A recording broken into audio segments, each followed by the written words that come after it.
प्रिय साथियों, आज हम कक्षा 9 का चैप्टर नंबर 1 यानी प्रश्नावली 1.1 हल कराएंगे, जो कि नए सिलेबस NCERT पर आधारित है। मैंने उसकी प्रश्नावली 1.1 का एक प्रिंट निकाला है ऑनलाइन। अभी बुक्स मेरे पास अवेलेबल नहीं है, आपके लिए प्रयासरत हूँ। इसलिए आप मेरे चैनल पर जाएं, सब्सक्राइब करें, लाइक करें, कमेंट करें। अगर आप सब्सक्राइब करेंगे और कमेंट करेंगे तो ही आगे वीडियो बनाऊंगा, नहीं तो 10वीं की वीडियो ही डाली जाएगी।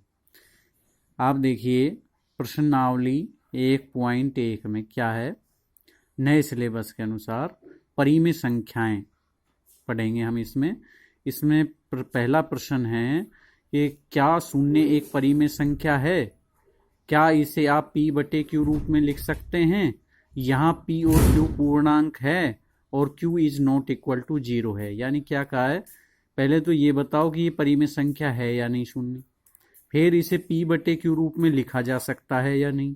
अगर लिखा जा सकता है तो p और q दोनों पूर्णांक हैं या नहीं। तीन बातें, शून्य परिमेय है या नहीं, p बटे q रूप में लिख सकते हो या नहीं, और p और q के क्या मान हैं, वो मान पूर्णांक हैं या नहीं। सवाल नंबर 2 है, 3 व 4 के बीच में 6 परिमेय संख्याएं ज्ञात कीजिए। इसी प्रकार का तीसरा सवाल है और ये आपको सवाल दिखाई दे रहे हैं 1 2 3 4।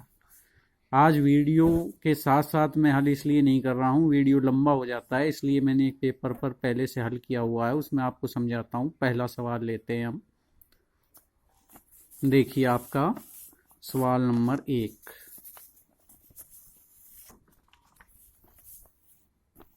ये देखिए सबसे पहले चैप्टर का नाम है परिमेय संख्याएं। तो परिमेय संख्याओं को पहले समझना होगा क्या है। आपको ये देखना, मैंने लिखा भी है कि अनिल मेहता चैनल को सब्सक्राइब करें। यानी आपको यूट्यूब में जो लिंक दिया है उस पर जाएंगे, लाल कलर का सब्सक्राइब बटन होगा, उसको दबाएं ताकि हमें पता चले कितने लोग हमें सब्सक्राइब कर रहे हैं, देख रहे हैं। आप देखिए परिमेय संख्याएं किसे कहते हैं। इसका मैंने उत्तर लिखा है, ऐसी संख्याएं जिन्हें p बटे q रूप में लिखा जा सकता है एवं q is not equal to 0 हो तो वे संख्याएं परिमेय संख्याएं कहलाती है। कहने का मतलब ये है, किसी भी संख्या को यदि आपने p बटे q रूप में लिख दिया और q जो नीचे हर में लिखा हुआ है, p अंश में है q हर में, हर का मान कभी भी 0 नहीं होना चाहिए, ये कंडीशन है। यदि इस कंडीशन को ये फुलफिल करता है तो ये संख्या परिमेय संख्या कहलाती है। अब पहले मैंने 0 को ही लिया है, 0 बटे 1 भी लिख सकते हैं 0 को, तो 0 में 1 का भाग देंगे तो 0 ही आएगा। यानी 0 बराबर होता है 0 बटे 1 के, 3 बराबर होता है 3 बटे 1 के, 2 बटे 3, ये सारी परिमेय संख्याएं। अब आप कहोगे साहब 3 तो परिमेय संख्या कैसे है, इसमें बटे में तो है नहीं, हम 3 बटे 1 लिख सकते हैं। तो इसका मतलब q का मान 1, p का मान 3, दोनों पूर्णांक है, तो हो गई परिमेय संख्या। ऐसे ही ये 0 है। अब ये आपका उत्तर आ गया पहले प्रश्न का। देखिए क्या है पहला प्रश्न, क्या शून्य एक परिमेय संख्या है? क्या इसे p बटे q रूप में लिखा जा सकता है? और जहां p व q पूर्णांक है तो हमने लिखा है जी हाँ, शून्य एक परिमेय संख्या है। शून्य क्या है, पहले का उत्तर, क्या है कि नहीं, तो है। क्यों है, फिर है p बटे q रूप में लिख सकते हैं क्या, तो शून्य को p बटे q रूप में निम्न प्रकार लिख सकते हैं। कैसे लिख सकते हैं, 0 बटे 1 बराबर, ये थोड़ा सा मिसप्रिंट हो रहा है, 0 बटे 1 बराबर आएगा 0, 0 बटे 1 बराबर 0। तो यानी 0 को हम लिख सकते हैं 0 बटे 1। तो अब p का मान अंश में होता है 0 हो गया, q का मान हर में होता है तो ये 1 हो गया, q हर में ना, इसके हर में 1 है 1, तो q 0 के बराबर नहीं है और p बटे q रूप में लिख दिया। तो अतः p और q दोनों क्या हैं, 0 और 1 अपने आप में क्या है, पूर्णांक है। q का मान 0 नहीं है, तो जब ये दोनों कंडीशन पूरी हो गई कि दोनों पूर्णांक है, इसका मान q का मान 0 नहीं है, p बटे q रूप में लिख सकते हैं। अतः शून्य एक पूर्णांक है और पूर्णांक भी है, प्लस में आपसे परिमेय संख्या पूछा है तो आप ये लिख सकते हो कि ये एक परिमेय संख्या है। यहाँ पूर्णांक के साथ साथ आप लिखेंगे परिमेय संख्या है। अब देखते हैं क्वेश्चन नंबर 2। क्वेश्चन नंबर 2 में कहा है 3 व 4 के बीच 6 परिमेय संख्याएं ज्ञात कीजिए। तो इसको निकालने के दो तरीके हैं। एक तो आपने 8वीं में पढ़ा था कि 3 व 4 के बीच परिमेय संख्या निकालनी है, तो पहले इन दोनों को जोड़ते हैं, 3 और 4 7, और उसमें 2 का भाग देते हैं।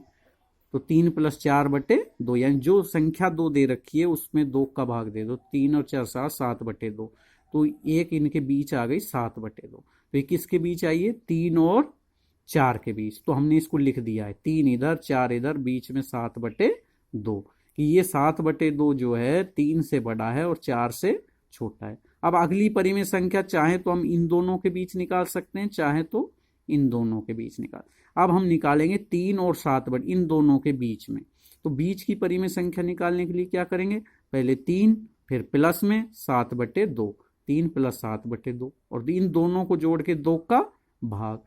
तो जब हम 2 को ऊपर लघुत्तम लेंगे तो 2 का गुणा 3 से होगा, 3 दूनी 6, तो ये आ गया। ये 7 का 7, ये बटे का 2 रह गया। अब 7 6 13, और ये 2 और 2 का गुणा हो जाएगा, 2 दूनी 4, 13/4। अब 13/4 जो आया है ये 3 और 7/2 के बीच आया है। 3 और 7/2 के बीच लिखेंगे 13/4, ये हमने लिख दिया। 3 और 7/2 के बीच 13/4। अब हम इन दोनों के बीच निकालेंगे इसी प्रकार से। कैसे निकाला? 7/2 + 4 के बीच की परिमेय संख्या, इन दोनों को जोड़ा, यानी उन दोनों संख्याओं को जोड़िए, 2 का भाग दीजिए, लघुत्तम ऊपर आ गया 2, तो 7 का 7, और ये 2 का गुणा 4 से हुआ 8 हो गया, 8 7 15, और ये दोनों का नीचे गुणा हो जाएगा, तो 15/2 दूनी 4, 15/4। तो ये किसके बीच आई?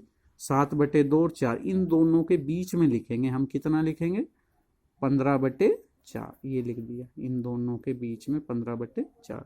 इसी प्रकार से इसको अब इन दोनों के बीच निकालेंगे, तो फिर से जोड़ा, 2 का भाग दिया, आपने ये हल निकाला।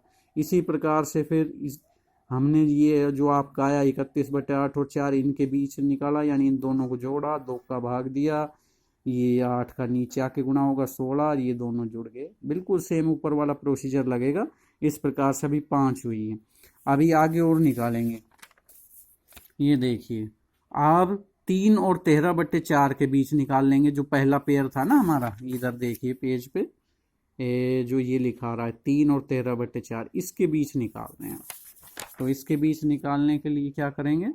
इन दोनों को जोड़ के 2 का भाग देंगे, 4 ऊपर लघुत्तम आएगा, तो इस 4 का 3 से गुणा हो जाएगा, 4 3 12 + 13, ये नीचे 4, ये 4 नीचे चला जाएगा, 4 × 2, और ये 12 और 13 मिलके 25, 25/8। ठीक है, इसको हमने इन दोनों के 3 व 13/4 के बीच। अब देखो 1 2 3 4 5 6 संख्याएं हो गई ना 3 और 4 के बीच। तो ये तो था बड़ा मेथड जो आपने 8वीं में पढ़ा है। आप एक मेथड और बताते हैं। जैसे आपको 3 और 4 के बीच 6 परिमेय संख्या निकालनी है, तो बहुत इजी मेथड है। कैसे? ये तो हमने लिख दी 3 4 के बीच जो ऊपर दिखाई दे रही है सब। दूसरा तरीका जो इजी तरीका है, जैसे आपको 3 4 के बीच 6 संख्याएं निकालनी है, तो आपको सर्वप्रथम 6 में 1 जोड़ो, 7 हो गए। 7 से अंश और हर में गुणा निम्न प्रकार करते हैं। गुणा कैसे करना है देखिए। सबसे पहले 3 लिखा, 3 के अंश और हर में 3 गुणा 7 कर दिया, और हर में भी 7 का, यानी अंश और हर में 7 का गुणा। तो ये 7 तिया 21 और 7 का 7। ऐसे ही 4 से भी कर दिया, 4 गुणा 7/7, क्योंकि 7 से 7 कट जाएंगे, 4 ही बचेंगे, तो 4 और ये दोनों बराबर हैं। अब 7 चौका 28 और 7 का 7। कहने का मतलब है 6 संख्याएं पूछिए तो उसमें 1 जोड़ते हैं, 7 हो जाता है। उस 7 का अंश और हर में पहले 3 से गुणा कर दिया और फिर 4 से, तो ये हो गया 21/7 और ये हो गया 28/7। तो इस प्रकार से अब हमें 6 संख्या चाहिए इनके बीच। तो हम क्या करेंगे? 6 संख्याओं के लिए 21 और 28 के बीच की संख्याओं को ले लेंगे। 21 के बाद कितना आता है? 22, तो बटे में 7 ही रहेगा। तो हमने लिखा 22/7, 23/7, 24/7, 25/7, 26/7, 27/7। गिनो 1 2 3 4 5 6 संख्याएं हो गई ना। तो कहने का मतलब ये है 21 को इंक्लूड नहीं करेंगे, 28 को इंक्लूड नहीं करेंगे, बीच की संख्याओं में बटे में 7 रह जाएगा। 6 संख्याएं हो गई। अब आप सोचेंगे कि ये तो अलग 6 संख्याएं आ रही हैं, ये अलग 6 संख्याएं आ रही हैं। भाई तरीका तो ये आसान है, इसी से करना चाहिए हमें। 6 पूछिए, 1 बढ़ा के 7 से आंसर में इससे गुणा कर दो, इससे गुणा कर दो, 21 28 के बीच की संख्याएं ले लो। अब ये अलग अलग क्यों आ रही है? वो इसलिए आ रही है 3 और 4 के बीच जो अपरिमेय संख्याएं वो अनंत होती है। अनंत का मतलब जिसका कोई अंत नहीं है, तो कोई भी 6 आ सकती है आपकी। तो ये दोनों ही उत्तर सही हैं। अब इसी प्रकार से हम देखते हैं इसका सवाल नंबर 3 प्रश्नावली 1.1 का। इसमें क्या लिखा है? इसमें लिखा है 3/5 और 4/5 के बीच 5 परिमेय संख्याएं ज्ञात कीजिए। तो 5 पूछिए, तो 1 जोड़ो, उसमें कितने हो गए? 6। 6 से अंश और हर में गुणा करने पर निम्न प्रकार करते हैं। गुणा को निम्न प्रकार करेंगे, कैसे? जैसे 3/5 दे रखा है, तो इसको 6 से अंश हर में गुणा कर दो, 6 3 18, 6 5 30। इसी प्रकार से ये दूसरी दे रखी है 4/5। तो 5 संख्याएं पूछिए, मैंने कहा था 5 में 1 जोड़ो 6, यानी एक अधिक करके अंश और हर में गुणा करते हैं। तो 4/5 तो है, इसको 6 से ऊपर नीचे गुणा किया, 6 चौका 24, 5 6 30। तो अब नीचे 30 समान आ रहा है, ये 18 है और ये 24 है, इसके बीच की लेंगे। 18 के बाद कितना आएगा? 19 20 21 22 23, 24 तो इसमें है ही, तो ना 18 को लेंगे ना 24 को, इसके बीच की संख्याओं को लेंगे और बटे में लिखेंगे 30।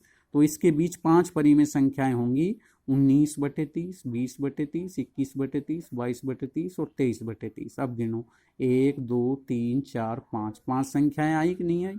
तो इस प्रकार से इस शॉर्ट विधि से हम इसको कर सकते हैं और यही उत्तम विधि है। आपसे 5 संख्याएं पूछिए तो उसमें 1 जोड़ो, 6 से आंसर में गुणा करो, और ये 18 ये 24 है, इनको शामिल मत करो, इसके आगे गिनो 19 20 21 22 23 और बटे में 30 लिखते जाना है। इस प्रकार आपकी 5 संख्याएं प्राप्त हो जाएंगी। अब हम आते हैं सवाल नंबर 4 पे, जो कि आपकी प्रश्नावली का अंतिम सवाल है 1.1 का, कि नीचे दिए गए कथन सत्य हैं या असत्य, कारण के साथ उत्तर दीजिए। कारण भी बन रहना है आपको। तो इसमें कहा है प्रत्येक प्राकृत संख्या एक पूर्ण संख्या है, ये हाँ या नहीं, सत्य है या असत्य? तो ये बात सत्य है कि प्रत्येक प्राकृत संख्या पूर्ण संख्या होती है। क्यों सत्य है? देखिए अब हम कारण बताते हैं। प्राकृत संख्या तो होती है 1 से लेकर अनंत तक, 1 2 3 4। पूर्ण संख्याएं होती है 0 1 2 3 4 5 6। अब प्रत्येक प्राकृत संख्या को लो, 1 को लो, इसमें है 2 लिया, इसमें है 3 लिया, 4 लिया, यानी कोई भी प्राकृत संख्या लेंगे वो पूर्ण में है। तो यानी प्रत्येक प्राकृत संख्या इस पूर्ण संख्या में विद्यमान है, इसलिए ये सत्य है। दूसरा सवाल है आपका, प्रत्येक पूर्णांक एक पूर्ण वर्ग संख्या होती है। ये कह रहा है कोई भी पूर्णांक ले ले हम तो वो पूर्ण वर्ग होगा ही होगा। तो ये सत्य नहीं है। क्यों नहीं है? देखिए, पूर्णांक होता है माइनस इन्फिनिटी से लगा के -3 -2 -1 0 1 2 3 अनंत तक होता है, और पूर्ण संख्याएं होती है 0 1 2 3 4 5 6 7 8 9। अब आप ये समझिए कि मान लो मैंने -3 ले लिया पूर्णांक का, तो -3 पूर्ण संख्या में है क्या? कहीं भी नहीं। धनात्मक तो सब हैं, लेकिन ऋणात्मक कोई संख्या इसमें विद्यमान नहीं है। और ये कह रहा है प्रत्येक पूर्णांक, प्रत्येक में तो -3 भी आता है, एक पूर्ण संख्या होती है। -3 पूर्ण संख्याओं में है क्या? नहीं है ना कहीं भी। तो इसलिए हम ये कह सकते हैं, देखो इस -2 है पूर्णांक में, लेकिन पूर्ण में नहीं है।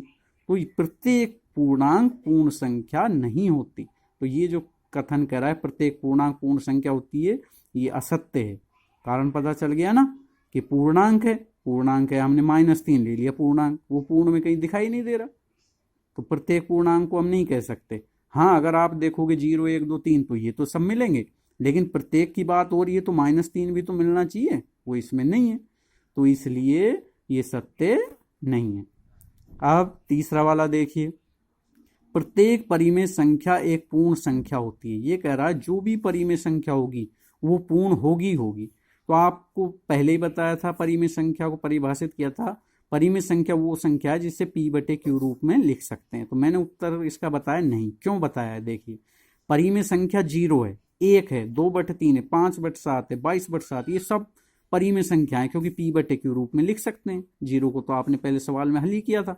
अब पूर्णांक में भी 0 है, तो 0 से 0 मिल गई, इसका मतलब ये नहीं सत्य। 1 से 1 मिल गया, इसका मतलब सत्य।